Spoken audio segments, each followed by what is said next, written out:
We're now going to talk about the important topic of units. Units are very important because without units, we really don't know what we're talking about. We can mean anything.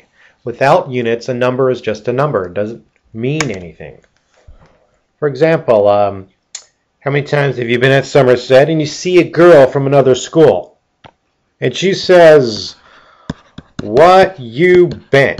And you reply with, 1,000. And she says, "Wow." She leaves as fast as she can. But what really does 1,000 mean? 1,000 we assume to mean 1,000 pounds. But you could have meant 1,000 grams.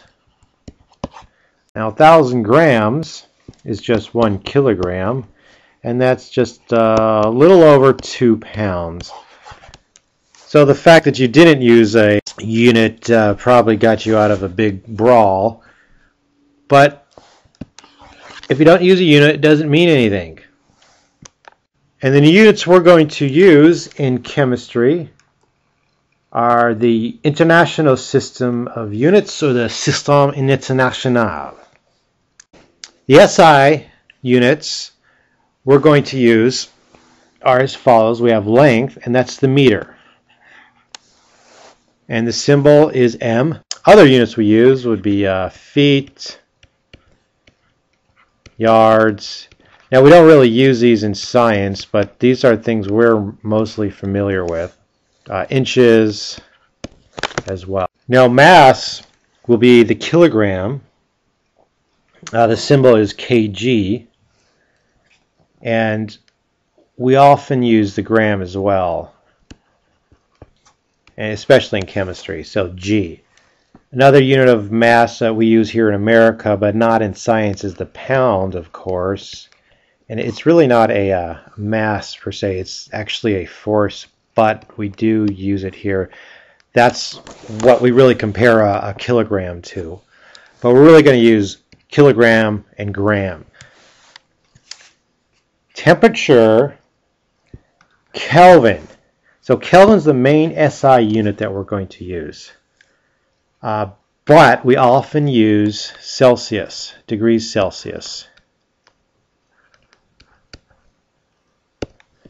or degrees C. Degrees Fahrenheit we use here in the United States, but in science we'll mostly use Celsius, and we'll often use Kelvin. There is no degree sign with Kelvin. So if something says SI units, we're going to use these: Kelvin, kilogram, meter. If it doesn't say SI units specifically, we're going to use most likely the other metric units like gram, Celsius, etc. Seconds, here's a symbol. We often can use minutes as time.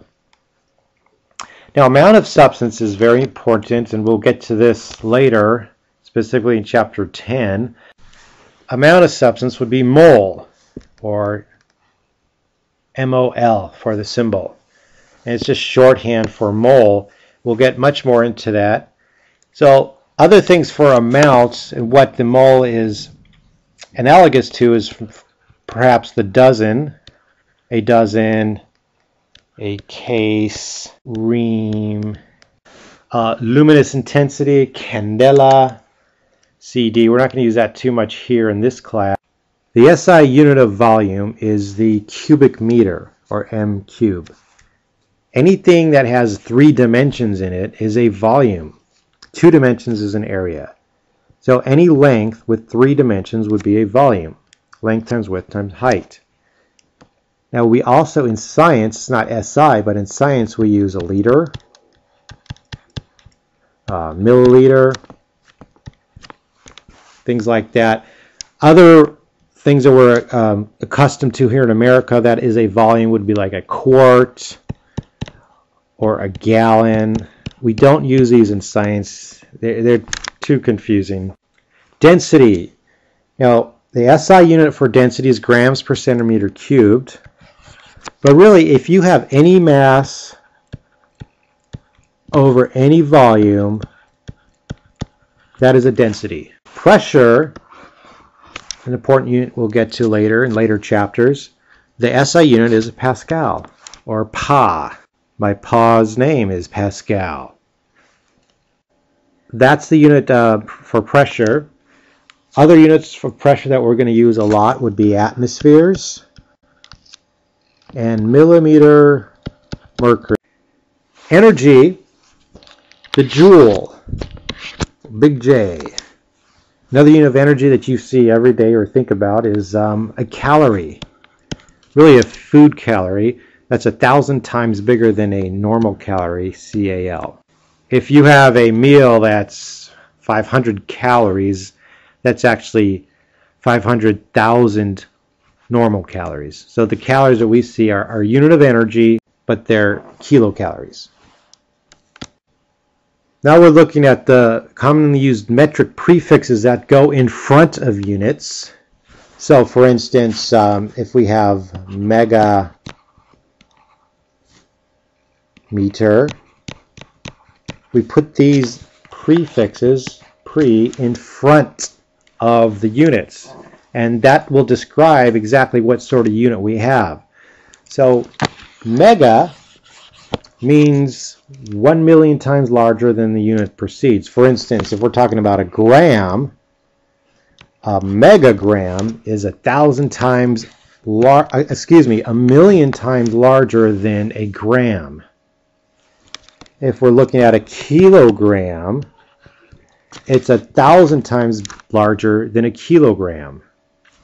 A kiloliter is 1,000 times larger than a liter. And these have exponents we're going to use 10 to the third, 10 to the sixth for mega. And so it's important really to know what these units are, because when we're doing word problems and we're talking about maybe a kilogram, we can just immediately put the prefix there. So this is a chart that we really need to know. Deci means 10 times smaller than the unit it precedes. So for instance, decigram is 10 to the minus 1 of a gram. Okay, it's 0.1 or 1/10 of a gram. Centimeter is 100 times smaller than a meter. 10 to the minus 2. There's 100 cents in a dollar. A cent is 100 times smaller than a dollar. So if you ever work at a store, and someone asks you how much something is, you can say that's 30 centidollars. And that just means 30 cents. Milli, 1,000 times smaller than the unit precedes. So a milligram is 10 to the minus 3. Now micro means 1,000,000 times smaller than the unit it precedes. So micro symbol is kind of like that, kind of a fancy script M or mu. It's 1,000,000 times smaller than the unit precedes. So a microgram is 1,000,000 times smaller than a gram. A nanogram is 1,000 million times smaller than the unit precedes. So that's 10 to the minus 9. That's small. And a picogram is 1 trillion times smaller than the unit precedes. So get familiar with using exponents and these prefixes. Just a little bit about temperature scales, and when we will get more into this later. Celsius scale is based on the freezing point and boiling point of water. So water freezes at 0 degrees Celsius and it boils at 100 degrees Celsius. It's a really smart scale. Conversely, the Fahrenheit scale is based at 100 degrees for the body temperature of a human. The 0 Fahrenheit is based on the temperature of brine for some reason. Now the absolute temperature scale is Kelvin. That's the SI unit for temperature, Kelvin. It's based on absolute 0. So no temperature is lower than absolute 0, or 0K. This means that there is no molecular motion or mass, or no mass. So if there's something at 0 degrees Kelvin, either there is no mass or all molecular motion has stopped.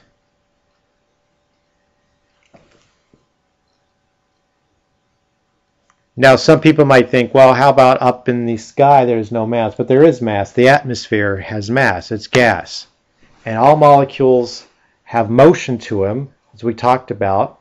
Even solids, there is motion going on with those atoms.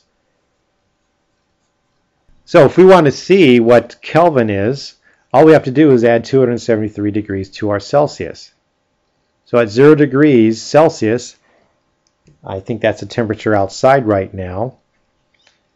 If we want to know what the Kelvin temp is, we can just add 273. So if someone asks you the temperature, you can just say, well, it's 273 degrees Kelvin. In fact, it would be much more correct to say just 273 Kelvin.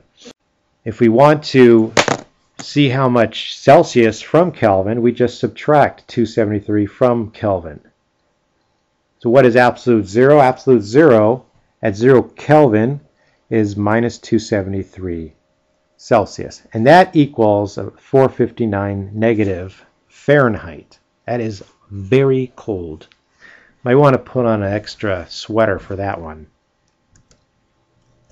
So the coldest place in nature is the depths of outer space. There's 3 degrees above absolute zero, which is 3K. That's because there's very little out there. So if we go to the absolute nothingness of space, there's still some things left out there. There's still some particles. So those particles that are floating out there will contribute to that warm, toasty temperature of 3K as opposed to 0K. Now the MIT has set a new record of 0.45 nanoK, which means 0.45 times 10 to the minus 9 Kelvin. So that is extremely close to absolute zero. That's as absolute zero as you can pretty much get. Not quite, because there's still a little molecular motion there due to the mass, but that's as close as they've gotten. So that's extremely close. If we want to know what Kelvin is at 100 degrees Celsius, which is the boiling point of water, all we have to do is plug it in. We have 100 plus 273 equals 373 Kelvin. So water boils at 373 Kelvin.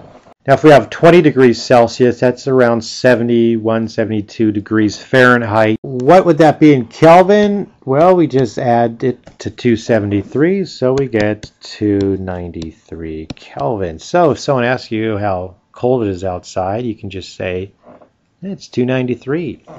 It's a beautiful day, it's 293 Kelvin. Now if we want to go from Kelvin to Celsius, we just put in the Kelvin. For instance, if we have 100 degrees Kelvin, minus 273, and we get minus 173 Celsius. So that's still very cold. If we have 500 degrees Kelvin, we subtract 273